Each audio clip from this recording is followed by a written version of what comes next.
한밤의 비명 행사, 정말 비명 행사였습니다. 친명 자객 논란이 일었던 자객들은 많이들 살아남았고요. 그 자객의 칼날에 비명 친문들은 쓰러졌습니다. 결과부터 보시죠. 서울 은평을에서 친명 김우영이 친문 강병원 현역 의원을 누르고 이겼습니다. 친명 김우영 후보는 상당한 이번 경선에서 논란이 있었습니다. 강원도로 간 인사를 서울 은평을로 동시에 지원을 한 것 때문이죠. 강원도당 위원장인 현역 은평을에 도전을 했습니다. 그런데 이겼습니다. 경기 수원정으로 가볼까요? 친문 박광원 의원, 현역 의원이 탈락했습니다. 경기 성남 중원에선 친문 윤영찬 의원이 탈락했고요. 친명 자객 논란이 일었던 비례 이수진 의원이 서대문에서 성남 중원으로 이재명의 심장을 지키겠다라며 갔고 결국 자객이 승리했다. 이런 표현이 나옵니다. 경기 남양주 을도 DJ의 비서인 김한정 현역 의원이 탈락하고 친명 자객 논란이 일었던 김병주 후보가 승리했습니다. 충북으로 가보죠. 노영민, 문재인의 비서실장 노영민 의원이 탈락하고요. 이강인 후보가 승리했습니다. 김광삼 변호사님, 네. 비명 행사의 밤 이렇게 표현해도 됩니까? 지금 비명 행사가 릴레이로 이루어지고 있잖아요. 이제까지 이제 거의 공천이 끝났나 했는데 결국 이제 마지막 남은 경선에서 비명 행사의 어떤 울부짐이 다 들려오는 것 같아요. 그런데 지금 저는 뭐 대부분 예상을 했었습니다. 이제 그 이유는 여러 가지가 있지만 이재명 대표는 뭐 시스템 공천이라고 얘기하는데 저는 이 공천을 시스템 공천은 맞다. 근데 유장된 시스템 공천이라고 말하고 싶어요. 어떻게 유장이 됐냐면 일단 현역 중에서 경쟁력이 있는 후보에 대해서는 하위 10%로 정해버린 거예요. 그래서 결국 30% 감점되기 때문에 이길 수 있는 확률이 거의 없죠. 예. 근데 아마 그 하위 10% 되는 현역 의원들은 그래도 한 가닥의 희망을 있었던 것 같아요. 상대 후보가 별것도 없는데 내가 아무리 30% 감점을 받아도 나는 이길 가능성이 있다 이렇게 생각해서 경선에 들어갔을 가능성이 좀 크다는 거고요. 그다음 두 번째 이제 유장된 시스템의 속내 중에 하나가 결과적으로 뭐 예를 들어서 광주의 박균태 후보 같은 경우에는 지금 공감장 출신이잖아요. 민주당이 공감장 출신에 대해서 가점을 준 사례가 없거든요. 주면 이제 차관급이 10%를 주는데 20%를 주는 거예요. 근데 그렇기 때문에 사실은 이렇게 20%를 가점을 받은 사람이 이길 수 없다는 거고 세 번째 이제 공통된 건데 이제 강성 지지층이라고 하는 개딸들 이런 사람들이 각 지역구마다 가서 뭐 선거 반대 운동을 한다랄지 아니면 이재명 대표에 대한 후보를 뭐 굉장히 밀어준다랄지 이제 이런 것들이 전국적으로 일어나다 보니까 이제 여기에 휩싸여서 결과적으로 따지면 하위 10%에서 감점받아서 굉장히 힘든데 거기에 뭐 개딸 강성층이 거기에 다 와서 선거 운동을 다 해주고 이제 그러다 보니까 결과적으로 이런 결과가 났다고 봐요. 그래서 뭐 이 말은 시스템 공천이라고 하는데 내부를 보면 도대체 친명이랄지 비명이 이길 수 없는 친문이랄지 비명이 이기기 어려운 뭐 그런 공천 시스템이었다. 저는 그렇게 봅니다. 김광삼 변호사님은 과거 민주당 공심위원 출신입니다. 그럼 민주당 민주연구원 부원장 출신은 어떻게 보는지 궁금한데 사실 박용진 의원이 하위 10%인 것, 윤영찬 의원도 하위 10%인 것, 김한정 의원도 하위 통보를 받았잖아요. 이런 의원들을 하위로 통보했을 때 당시 논란이 뜨거웠고 한겨레 논설실장위원은 박용진 등의 하위 10%를 어느 국민이 공감하겠냐라는 칼럼을 쓴 걸 기억나는데 이런 경선 탈락이 혹시 앞서 이제 하위 10% 20% 통보가 이 경선 탈락을 위한 것 아니냐 이런 논란도 일 것 같습니다. 어떻게 보십니까? 민주연구원 부원장 출신께서는. 네, 맞습니다. 원래 민주당에서는 하위 10%인 경우에는 20% 감점을 매기고 하위 20%인 경우에는 10% 감점을 매기는 게 원래 제도였어요. 예. 과거에 있던.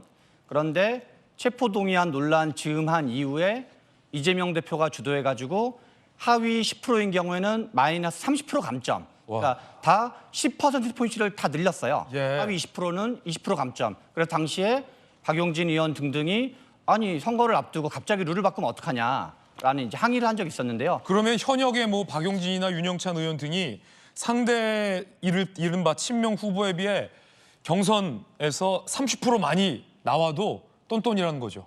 그렇게 되는 거죠. 그래서 그렇군요. 뭐 10점을 받았다고 치면 30%를 까니까 7점이 되는 거죠. 예. 10대 7 정도 나올 경우 10점과 7점이 나왔다 할 경우 30%를 까는 거니까 이제 7대 7이 되는 시기여가지고 엄청나게 그러니까 과거 시스템 중에서도 뭔가 좀 이제 의지를 가지고 그래서 뭐 심지어는 일부에서는 뭔가 떨어뜨리려고 지금부터 좀 작정하고 한 거 아닌가라는 의심이 있었는데 문제는 더 큰 문제는 그런 것 같아요. 지난번 체포동의안 논란을 거치고 그리고 민주당의 당대표 중에서 지금 그러니까 대표에 대한 어느 정도의 적극적 지지층 자체는 있기 마련이거든요. 그러나 이전의 민주당 당대표들 생각을 하면 4년 전 총선에 이해찬 대표가 있었어요. 네. 그리고 이제 또 그 4년 전에는 문재인 대표가 있었는데 이해찬 대표 또는 문재인 대표 시절에는 어떤 비문 진영이거나 비이해찬 진영이라 그래서 막 공격하는 것들이 이렇게 막 심하진 않았거든요.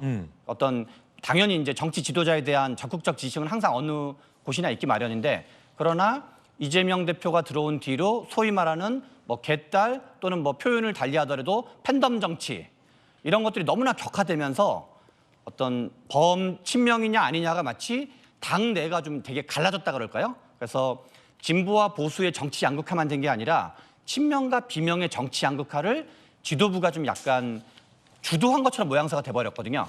더 큰 문제는 중요한 거는 본선 경쟁력 또는 이기는 공천 여부가 중요한 건데 네. 과연 국민들이 이거를 와 민주당이 엄청 잘하고 있는 혁신 공천이다라고 박수를 칠 건지 와. 그게 아니라 민주당 좀 약간 제정신인 거야?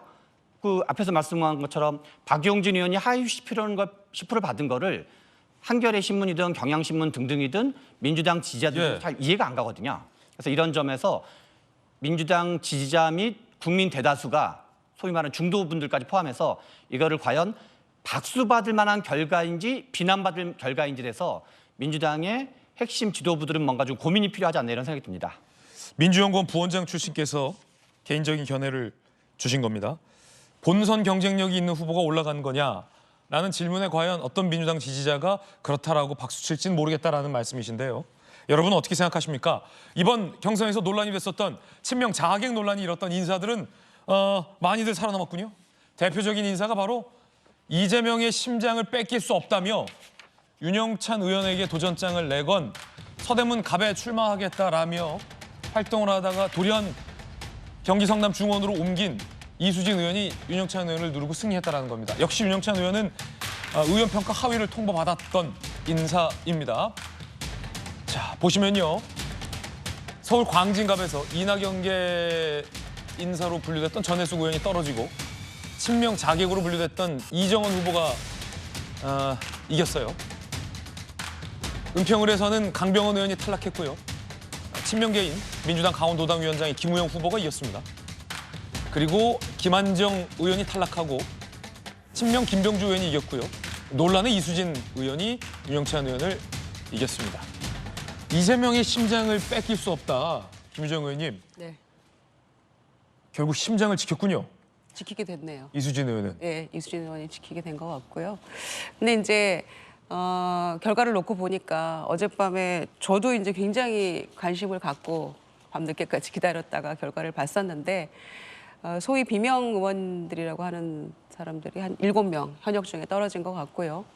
현역 8명이 탈락을 했는데 비례 포함해서 1명만이 이제 그 소위 친명계로 분류가 되는 김의겸 의원이에요.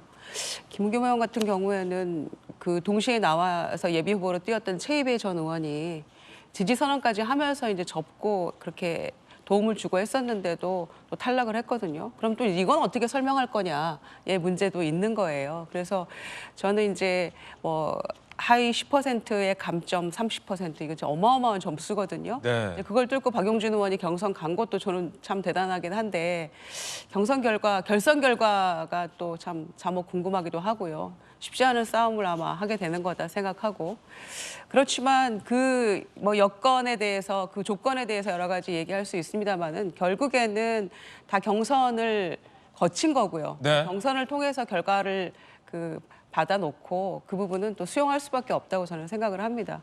기존에 이미 이제 막 이렇게 왜 당의 내부 총질을 하냐 뭐 이런 식으로 이제 공격받았던 비명계 의원들이 다수가 이제 포진된 경선이었는데 그분들이 그렇다면 당원 50%, 국민 50%의 이런 경선의 룰을 거쳐서 이제 경선을 하게 된 거잖아요. 당원들에 대해서 조금 더 설득하는 그런 뭔가 노력이 필요했지 않았나 생각을 해요. 왜냐하면은 또 친명끼리 싸우면서 어떤 그 조상호 변호사 같은 경우 탈락하고 또 김우겸 의원 가장 주목도가 높았는데 또 탈락하고 이런 거 보면은 딱히 룰만 가지고 뭔가 설명할 수 없는 게 있는 거거든요. 그래서 경선은 어찌됐건 끝났는데 후폭풍은 뭐 그렇게 많지는 않을 거라고 생각합니다. 예. 왜냐하면은 경선 결과에 어쩔 수 없이 승복해야 되고요. 그리고 임종석 전 실장을 기점으로 해서 큰 파도는 넘은 게 아니냐 이렇게 생각합니다. 임종석도 가만히 있는데 이런 얘기로 후폭풍은 없을 것이다. 이재명의 심장을 뺏길 수 없다라며 서대문갑 주민과 함께 한다더니 경기 성남 중원으로 옮긴 비례 이수진 의원이 현역 윤영찬 의원을 이기고 후보가 됐습니다. 자객 공천 논란도 상당할 것 같습니다. 그 와중에 박용진 하위 10% 꼴찌 통보를 받은 박용진 의원은요. 그래도 아직 목숨은 붙어 있습니다. 3인 경선에서 단 한 명의 최다 득표자가 일정 기준 넘는 최다 득표자가 나오지 않았기 때문에 다수의 득표를 받은 두 후보가 결선을 치르게 됩니다. 박용진 대 정봉주, 정봉주 대 박용진. 역시 친명 자객 정봉주 전 의원이 이곳에 와서요. 민주당의 정체성에 맞지 않는 인물이다라며 박용진 의원을 거세게 밀어붙였고요. 박 의원은 꼴찌 통보를 받았죠. 그런데 흥미로운 건 결선에서도 30%를 감산하는 룰이 그대로 적용된다고 합니다. 진수희 장관님, 저 박용진 의원만 일단은 한 이틀 정도 더 목숨이 연명됐는데 왜냐하면 주말 동안에 이제 이 결선 투표가 이루어질 걸로 보이는데 결국은 어떻게 보십니까? 장관님께서 보시기에. 결국은 굉장히 그 결과는 박용진 의원한테 좀 좋지 않은 결과가 나오지 않을까. 왜냐하면 저는 어젯밤에 저 상황을 보면서 저는 그런 생각을 했었어요.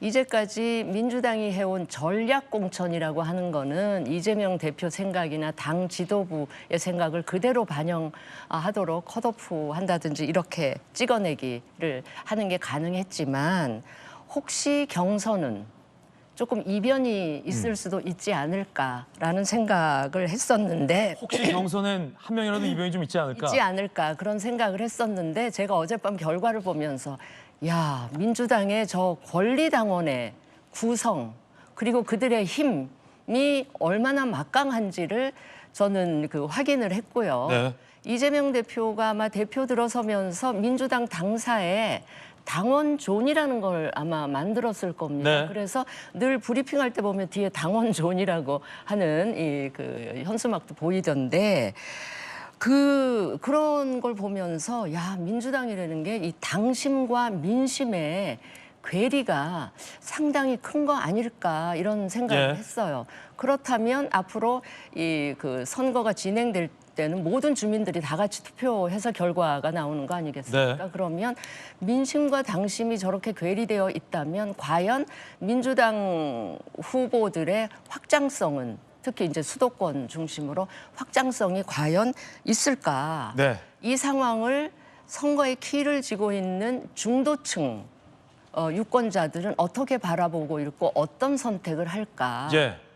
라는 생각이 들면서 뭐 제가 그 민주당 걱정할 그런 입장은 아닙니다만 하여튼 걱정이 된다? 걱정하면서 한편으로는 되게 궁금해졌고요. 그 박용진 후보 경우에도 보면 그 감산 30% 적용하는 게 이 결선까지 적용이 된다는 걸 보면서 제가 좀 결과에 대해서 박용진 의원께는 좀 죄송하지만 네. 그 썩 기대를 하기가 어렵지 않겠나 싶고요. 그나마 박용진 의원은 그게 3인 경선이었기 때문에 결선의 기회라도 주어졌지. 그게 만약에 양자 경선이었으면 이 결선까지 가기 힘들었지 않을까 그런 생각을 해봤습니다. 어젯밤 늦게 박용진 의원을 직접 취재했습니다. 박용진 의원 본인도 결선에서 굉장히 힘든 승부가 될 것 같다. 라는 반응을 나타냈습니다. 그리고 대다수 이번에 떨어진 윤영찬 의원 등을 포함한 비명 의원들도 이 결과가 나오기 전에 제가 직접 다 취재를 했는데요. 그 의원들도 굉장히 힘든 승부가 될 것 같다라는 전망을 했었는데 결국 결과가 이렇게 나왔군요. 박용진 의원은 지난 총선에서 서울 민주당 의원 중 가장 많은 득표를 한 의원입니다. 그런데 지금은 꼴찌를 통보받고 정봉주 전 의원과 결선을 치르게 됐군요. 박범계 의원이 이 결선에 대해서 이렇게 얘기했군요. 들어보시죠. 박용진 후보와 정봉주 후보가 결선 투표한다고 하는데 혹시 1, 2위 간의 표차나 당연히 알려드릴 수 없습니다. 박용진 후보와 정봉주 후보 사이의 결선 투표는 가감산을 동일하게 적용한다고 합니다.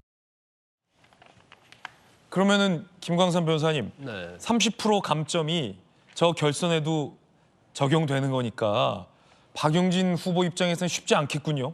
근데 여러 명이요. 그러니까 2인 이상, 3인 이상이 경선을 하게 되면 사실 이제 과반수를 압도적으로 얻기 쉽지 않아요. 그러면 우리가 그냥 산술적으로 계산하면 우리가 일반적으로 한 50% 정도 되면 과반수잖아요.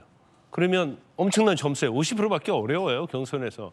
근데 거기에서 30% 감점하면 35%가 되는 거예요. 그러니까 이게 정말 신이 아니면 아, 과반이 35%로 줄어드는 거다. 그렇죠, 그렇죠. 그 정도로 센 게 30% 감점이다. 그렇지. 그러면 50%를 받으려고 하면 70% 정도 받아서 해야지 49%가 돼요. 예. 과반도 안 돼요. 70%. 70%는요. 거의 뭐 푸틴 아니면 뭐 푸틴이요. 케네디, 뭐 마하트마 간디 뭐 이런 사람 수준의 어떤 지지도거든요. 아, 푸틴이 와도 이건 못 뚫고 간다. 그렇죠. 아니 푸틴은 뭐 아, 러시아에서는 푸틴은 뚫고 간다. 예. 그 정도단 말이에요. 푸틴이 강북에 출마하면 안 되겠죠. 그거 안 되죠. 네, 안 되겠죠. 그런데 이게 또 결선해 갖고 2명이 붙잖아요. 예. 그러면 2명이 붙으면 일단 30%를 감산하고 시작을 하잖아요. 예. 그럼 이건 굉장히 어려운 싸움. 어려운 싸움이 아니고 진짜 이제 박용진 의원이 여기서 이기게 되면 영웅이 되고 대권 주자 될 거예요. 이거 완전 죽었다 살아나는 거거든요. 그만큼 힘든 경우다. 그렇죠. 그래서 이게 기울어진 운동장이고 박용진 의원도 쉽지 않다고 생각했을 거예요. 근데 거기에다가 이게 이제 공정하게 이게 경선이 이루어지면 모르는데 이제 개딸이라는 강성 지지층 있잖아요. 자, 권리당 50%, 경선 50%란 말이에요. 예. 근데 권리당원에서 일단 개딸 강성 지지층이기 때문에 여기에서 이제 아까 우리가 10% 하위 10%는 마이너스 30% 감점이었잖아요. 이 권리당이 또 마이너스 10%에서 20% 감점이 되는 거예요. 이게 굉장히 어려운데 그러면 우리가 생각할 때 민주당은 시스템 공천이기 때문에 경선이 됐건 뭐가 됐건 간에 다 권리당원 50%, 저 뭐 일반 여론조사 50%라고 생각하죠. 그렇지 않아요. 친명이 나갔는데 거기에서 조직력이 없으면 권리당원 표 얻기 힘들잖아요. 예. 그런 데는 어떻게 하냐면 100% 여론조사를 해버리는 거예요. 100%. 그러면 이제는 현역이랄지 그런 사람들은 권리당원에서 상당히 유리한데 어떻게 보면 100% 여론조사하면서 거기다 이제 플러스 점을 주기 때문에 이것 또한 이길 수 없는 거예요. 그러니까 시스템 공천이 이제 고무지는 거예요. 여기에는 뭐 100% 여론조사, 여기는 50대 50. 그러니까 이거 자체를 갖다가 친명이 찐명이 당선될 수 있도록 경선에서 이길 수 있도록 예. 게리맨더링처럼 플랜을 짜고 하는 게 아닌가 이제 그런 의구심이 예. 들 수밖에 없는 거죠. 자, 전직 민주당 공심위원 출신 김광삼 변호사님의 어떤 개인적인 관측입니다. DJ의 비서도 문재인의 비서도 탈락했습니다. 김대중 전 대통령의 비서였죠. 김대중 전 대통령이 살아생전에 굉장히 아꼈던 김대중의 가신이었고요. 남북 정상회담 때도 직접 옆에서 수행을 했던 수행이란 말씀 안 되나요? 김한정 의원은 수행했다라고 할 것 같습니다. 저도 직접 취재해봤는데 김한정 의원과 수행을 했던 김한정 의원이 탈락했습니다. 문재인 전 대통령의 비서실장이죠. 노영민 전 의원도 탈락했습니다. DJ 비서도 문재인 비서도 탈락. 그 가운데 민주당의 상징적인 두 전직 대통령의 비서들이 연이어 고배를 마신 가운데